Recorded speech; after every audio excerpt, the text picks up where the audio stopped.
Assalamualaikum warahmatullahi wabarakatuh. Salam sejahtera bagi kita semua. Jumpa lagi pada Dadang Suara Channel yang membahas tentang ilmu-ilmu manajemen pemerintahan. Pada kali ini kita akan membahas tentang isu-isu strategis pemerintahan desa. Desa dibentuk berdasarkan Undang-Undang Nomor 6 Tahun 2014 yaitu tentang desa. Banyak turunannya. Antara lain turunannya adalah Peraturan Pemerintah Nomor 43 Tahun 2014, ya kemudian Peraturan Pemerintah Nomor 60 Tahun 2014 tentang dana desa yang bersumber dari anggaran dan pendapatan belanja negara. Ini adalah sumber dasar. Dari pengamatan kita bahwa kami kita menyimpulkan bahwa ada beberapa isu strategis di dalam pengelolaan penyelenggaraan pemerintah desa. Jadi isu-isu strategis yang pertama adalah kedudukan dan jenis desa. Kemudian yang kedua adalah penataan desa. Yang ketiga kewenangan desa. Yang keempat penyelenggaraan pemerintahan desa. Yang kelima keuangan desa. Dan yang keenam adalah pembangunan desa dan kawasan perdesaan. Jadi kalau kita lihat, pertama kita akan bahas satu persatu. Yang pertama adalah kedudukan dan jenis desa. Jadi desa itu berkedudukan di dalam wilayah kabupaten kota. Ya, jadi merupakan bagian dari pemerintahan kabupaten kota. Desa yang berkedudukan di wilayah kabupaten kota dibentuk dengan dalam sistem pemerintahan negara Republik Indonesia. Dan yang ketiga, dalam bagian itu desa memiliki pengakuan atas keberadaannya sebagai entitas otonom atau rekognisi sendiri. Serta memiliki hak untuk menentukan masa depan desa sendiri secara subsidiaritas. Yang keempat, desa terdiri dari desa administratif, pemerintahan. Yang kedua adalah desa adat. Nah, dalam satu wilayah harus dipilih. Dalam satu wilayah ini masuk mana? Apakah desa administratif pemerintahan atau desa adat? Nanti di situ akan ada kepala-kepala desanya atau pemangku adatnya. Yang kedua, itu tadi kedudukan dan jenis desa. Yang kedua yang perlu diantisipasi adalah penataan desa. Kita perlu menata desa. Kenapa? Karena pemerintah kabupaten daerah, provinsi, kabupaten kota dapat melakukan penataan desa berdasarkan hasil evaluasi tingkat perkembangan dari pemerintahan desa tersebut. Yang kedua, penataan desa meliputi pembentukan desa, penghapusan desa, penggabungan desa, perubahan status, dan penetapan desa. Jadi desa itu tidak otomatis ini. Desa administratif pemerintahan itu kan ada dua desa, administratif pemerintahan dan desa adat. Kalau desa adat itu pemerintah nggak akan terlalu masuk di situ. Nah, kalau desa administratif pemerintahan, ini yang jadi masalah kita penataan desanya itu. Itu yang jadi poin kedua adalah bagaimana penataan desa. Nah, desa ditetapkan pembentukannya melalui peraturan daerah, kabupaten kota dan mendapat pengesahan dari pemerintah provinsi yang diakhiri dengan pemberian kode oleh pemerintah pusat. Dalam hal ini adalah Direktorat Jenderal Otonomi Daerah. Ini perlu ditata desanya tadi. Sampai sejauh mana kewenangannya. Kira-kira seperti gitu.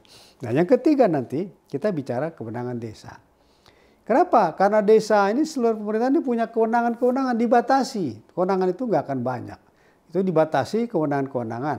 Ya, misalnya kewenangan itu kan biasanya kalau di pemerintah pusat itu akan terkait dengan kewenangan itu berkait dengan hak dan kewajibannya. Jadi ditetapkan misalkan untuk menyusun perda harus ditetapkan melalui peraturan daerah yang disusun oleh DPRD. Nah, itu harus ada.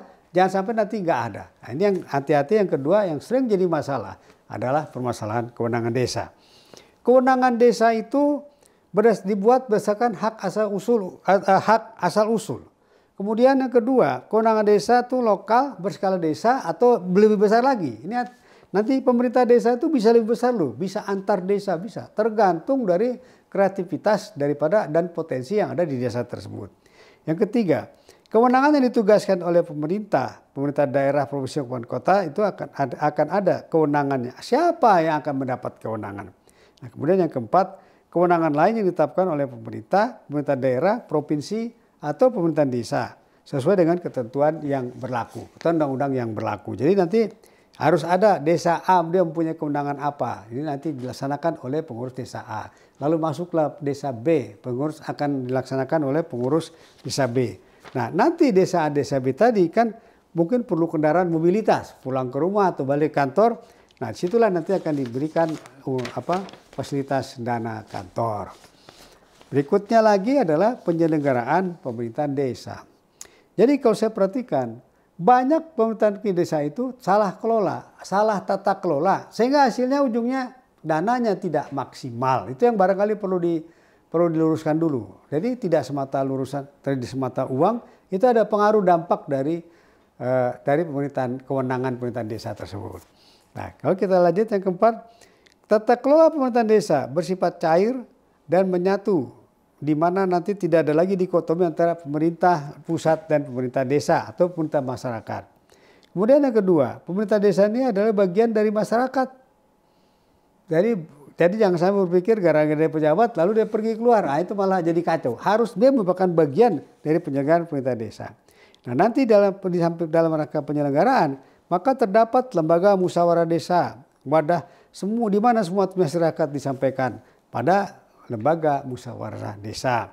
Nah, berikutnya lagi, nanti masyarakat desa itu digerakkan oleh Badan Perwakilan Desa (BPD) atau disebut juga DPRD. Nah, kemudian nanti masyarakat desa dipimpin oleh kepala desa dan dapat dipimpin oleh 2 kali masa periode berikutnya. Nah, kemudian berikutnya lagi nanti bahwa kepala desa dibantu oleh perangkat desa yang bekerja sehingga bersangkutan berusia di atas 60 tahun. Nanti batas itunya adalah 60 tahun.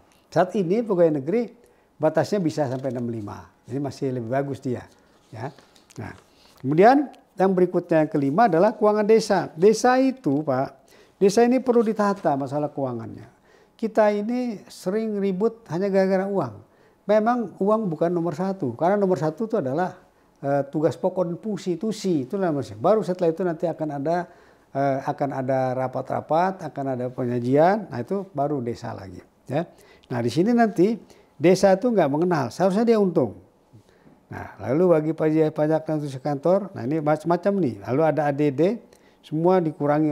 Ini semua nanti data-data ini akan merupakan pengelolaan keuangan. Nah, keuangan itu Pak, keuangan itu yang terhormat, pemirsa yang terhormat, itu ada 2 keuangan. Ya, keuangan ini nanti ada uang, ada aset, selalu begitu. Nah, ini yang waktunya nanti perlu diantisipasi oleh para pengurus barang.